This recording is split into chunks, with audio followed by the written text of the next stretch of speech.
Good morning, students. So let's read what's written. Rise up, start fresh, see the bright opportunity in each day. So good morning, and let's make a fresh start. Okay. So let us see certain sentences are written, certain things are written on the slide, right? Like, I like freedom. Everybody likes it. Isn't it great? Isn't this great? Catch me if you can. I am free. Now, can you see there are certain words arranged in such a way that they're giving a meaning, right? So that means which topic we're going to start today is? The topic that we're going to start today is sentences.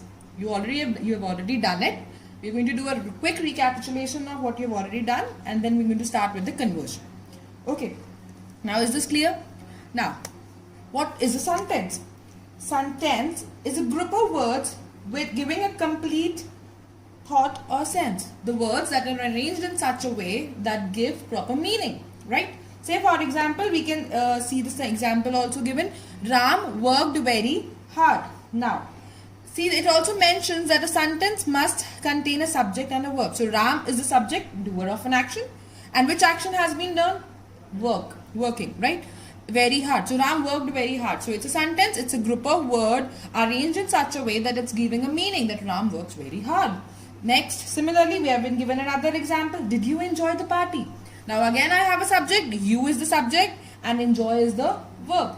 So, a group of words that are arranged in such a way that give a proper meaning as known as a sentence. And it has a subject as well as a verb. Now, I hope the slide is clear. Okay. Now, let us come to the next part of it, which is types of sentences. Okay. Now, see, go to the picture. What does it say? There are 4 different types of sentences written. Can you see the first one? See the first one. Where are you going? Get up and come with me. What a nice flower it is. Yes, it is a nice flower. Now, what do we infer about from these 4 sentences? A sentence always begins with a capital letter. You can see everywhere this W, this G, this W, this yes, Y, all are capital. Next, it must have a verb. Everywhere there is a verb being used, an action is being done. Next, it generally has a full stop, question mark or an exclamatory mark. It can be from, it can have an exclamatory mark, it can have a question mark, or it can even have a full stop depending upon the sentence, right? Now, so if we come to this, we conclude that there are 4 different types of sentences. Yes, there are 4 different types of sentences. Declarative, imperative, exclamatory, interrogative. And we're going to study each one of them. Now, let us see the next one. Declarative. So, what is a declarative sentence basically? Declarative sentence basically makes a statement and generally ends with the period. Now, period over here means a full stop. Okay. So, it either states or declare a fact, describe things or report events. Now, I have tried to make a short poem to make you understand what is actually a declarative sentence. See, the farmer in the dell, he had something to tell. He had a declarative sentence, a sentence that makes a statement. He had a declarative sentence, a sentence that makes a statement. So, a sentence that makes a statement is a declarative sentence. Now, what is the sentence? The farmer in the dell. Clear? So, if I come in brief, declarative sentences are those which are a statement and ends with a full stop. You generally have a period of time and ends with a period of time, that's a full stop. Now, we can see the example. I want noodles for dinner. I'm stating it. I want to have dinner and I want to have noodles in the dinner. Now, this month's problem is very easy. We are learning solar system. Now, can you see there's the capitalized, the first letter has been capitalized and second at the last there is a full stop. Right? Now, these are all what? Declarative sentences. Now, declarative sentences can be of 2 types. They can be positive also, they can be negative also. Right? The sentences that are positive, they are known as affirmative sentences. Clear? This you've already done, so I'm not going in so detailed. Now next, let us come to the next one, which is another type, which is imperative sentence. Now, what does an imperative sentence do? It gives a command. It either makes a request, it ends with a period or ends with an exclamatory mark, right? Again, a small poem has been made. Mary had an imperative sentence. It gave a command or made a request. Mary had an imperative sentence. Now, what is the sentence example? Don't bring a lamb to school. That you are not supposed to bring a lamb to school. So now you're giving an imperative, you're giving a command or an order that you're not supposed to bring it, right? Now, so what does an imperative sentence has? There are those sentences which having a polite request, command, order, and generally it can be both a full stop, it can have both full stop as well as a exclamatory mark. Now, so let's see some examples. Please be quiet, the baby is sleeping. I'm making a request. Shh, be quiet, the baby is sleeping. Please close the door, mosquitoes will come in. Next, kindly pass the book. I'm making a polite request, right? Now, is this clear? Now, let us move to the next third type, which is exclamatory sentences. Now, exclamatory sentences express strong feeling, emotions, or surprise, and they generally end with an exclamatory mark. Now, again, a small poem has been made. I have got all the that old time exclamatory sentence, the kind of sentence that express strong feeling. I have got that old time exclamatory sentence, express strong feeling or surprise. Now it expresses feelings, emotions, which can strong surprise or joy, sorrow. Now it can express emotions in terms of surprise, sorrow, or other feelings that you have, excitement, anything, right? And it generally have a exclamatory mark. Now see. Let us see the examples. So exclamatory sentences are those which show great emotions or excitement, and they have a compulsory at the last they have an exclamatory mark. Now examples. Wow! Look at the scenery. Now this expression is used to exclaim your emotion. So wow! Look at the scenery, and you have an exclamatory mark. Hooray! Holidays have started. An exclamatory mark. Alas! He has gone. It's a sorrow. Alas! He has gone. Now sorrow is being depicted. Now again it's an exclamatory sentence. Now let us come to the last and the fourth type, which is interrogative sentences. Now interrogative sentences are generally used to ask questions. There can be a yes or no question also. It can be an WH question form also. Now it generally ends with a question mark. Again, a small poem is like, old MacDonald had a sentence, an interrogative sentence. An interrogative sentence asks a question like, did MacDonald really have a farm? Now I'm asking a question, did he really have it? Now, so what are interrogative sentences? They ask a question. They're used to ask a question, and we have a question mark specifically being used. Now, how many pages of homework you get? What are you doing? Were you going for the vacation? These are all what? We are asking a question, right? And these two are in the form of WH form, and this is in form in the yes or no form. So both ways we are asking question, and these are known as interrogative sentences. I hope these 4 sentences are clear. Now let us come to the next part, which is how to convert them. Now for conversion, first of all we are going to learn the conversion of declarative into interrogative sentences, right? Now see the first one. How do we identify whether we have been given a declarative sentence? See, if I point it out, Pia was knitting a sweater. It is stating, it's declaring that Pia was knitting a sweater. We have a subject also, we have a verb also. Along with this was, which is an auxiliary verb or a helping verb which is being used. So what we need to do to make the declarative into interrogative is to shift the helping verb's position.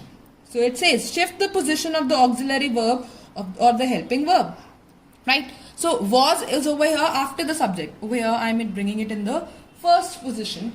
Okay, and then I am asking a question. Was Pia knitting a sweater? Question mark. Clear? Now here the auxiliary was, the verb which is was, has been placed at the beginning to ask a question. So now when we frame a question, either we use a helping verb or we use WH form, right? Now, and at the last, what is the necessary? A question mark. Clear?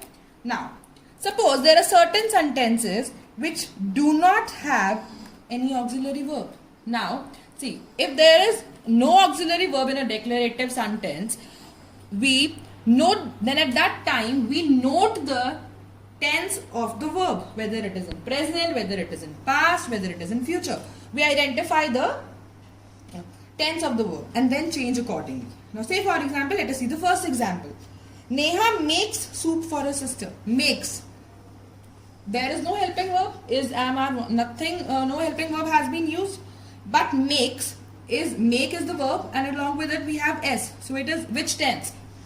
present tense. So present tense is used. Now we identify that the declarative is in present tense plus the subject is singular. Neha is one girl. So for singular, for making it an interrogative sentence, the verb which we are going to use is going to be do or does. If it is plural, we are going to use do. If it is singular, we are going to use does. And if it is past, we are going to use did. Now say for example, we were seeing Neha. Neha is a singular person. So now we are using does. Does Neha make? Now remember this. When we are using do, does or did, we do not change the verb. We do not add along with it makes, or we do not write in the second form. It is always going to be in the first form. We do, did or does, we always use verb first form. So does Neha make soup for her sister? And a question mark. Now I am asking a question. Now it has been converted into an interrogative sentence. Now let us see the next one. The horses galloped over the fence. Galloped means to run very fast, right? At a very fast speed. Now, horses, plural. But galloped, past tense. Verb second form has been used. That means past tense. In that case, I am going to use did. So did the horses. Now I am not going to use galloped. I just now said with did we always use do, does, did we always use verb first form. So I have used only gallop. Did the horses gallop over the fence? Question mark. The declarative has been changed into an question mark. Now is it clear? If you have helping verb, bring the helping verb in the beginning to ask a question. And if you don't, identify the verb, identify the tense of the verb and then change accordingly. Clear? Now let us come to the next conversion, which is declarative to exclamatory. Now, if we have to convert a declarative sentence into an exclamatory sentence showing emotion. Now, we can change declarative to exclamatory sentence by generally using what or how. Okay. Now, say for and definitely at the end we have to use a exclamatory mark. Now, let us see. It was, we use what, a or an before an adjective that is followed by a noun. Now it's a rule that says that whenever we have to use what, maybe what, a or what, an, it is going to be used when we have an adjective and that is followed by a noun. We have an adjective and next to adjective we have a noun. Now see the sentence. It was such a windy day. Now day is a noun, right? But it was a windy day. Now windy is an adjective that has been attached. Now this is noun, this is adjective. Now noun and adjective are simultaneously used. So when we are going to convert this into an into an exclamatory sentence, we are going to use what a. What a windy day it was. So now it was a windy day is a declarative sentence. What a windy day it was. It's an exclamatory sentence. Clear? Now let us do the next one. Now when do we use how? When we use how to make an exclamatory sentence, how we use when we have an adjective but that is not followed by a noun. Okay. Now see, the view from the room was enchanting. Now see, this is a declarative sentence. If I am converting it into an exclamatory sentence, now enchanting is the adjective, right? Describing the room. So it's the enchanting is the adjective. Now we are using the adjective, but the view, the view, it is not a noun. So that means when an adjective is not followed by a noun, we use how. So how enchanting the view from the room was. So that's an exclamatory sentence. Clear? When to use what, a or an, and when to use how. Both are clear? I hope both the conversions are clear, where you are converting declarative into interrogative and declarative into exclamatory. Now let us do a quick recapitulation of the types of sentences that we have done. Declarative, it tells something, it generally has a period of time with a full stop. Interrogative sentences, we ask a question, ends with a question mark. Then exclamatory sentences, a short, strong feeling, emotions, ends with an exclamatory mark. Imperative sentence, it gives a command, it can have both a period or an exclamatory mark. Clear? Now, next. Now your homework is, you have to read the pages 22, 23, 24 and 25 of your literature book, which deals with this topic only. Okay. Next, you're going to solve exercise ABC, which is given on page number 23 and 24 and 25. And you're going to paste the sheet in your going to do it on a sheet of paper. And you're going to paste that sheet with solved answer in the book between page 24 and 25. Also, I'm going to send along with this long answers which you're going to write in the literature notebook. Thank you.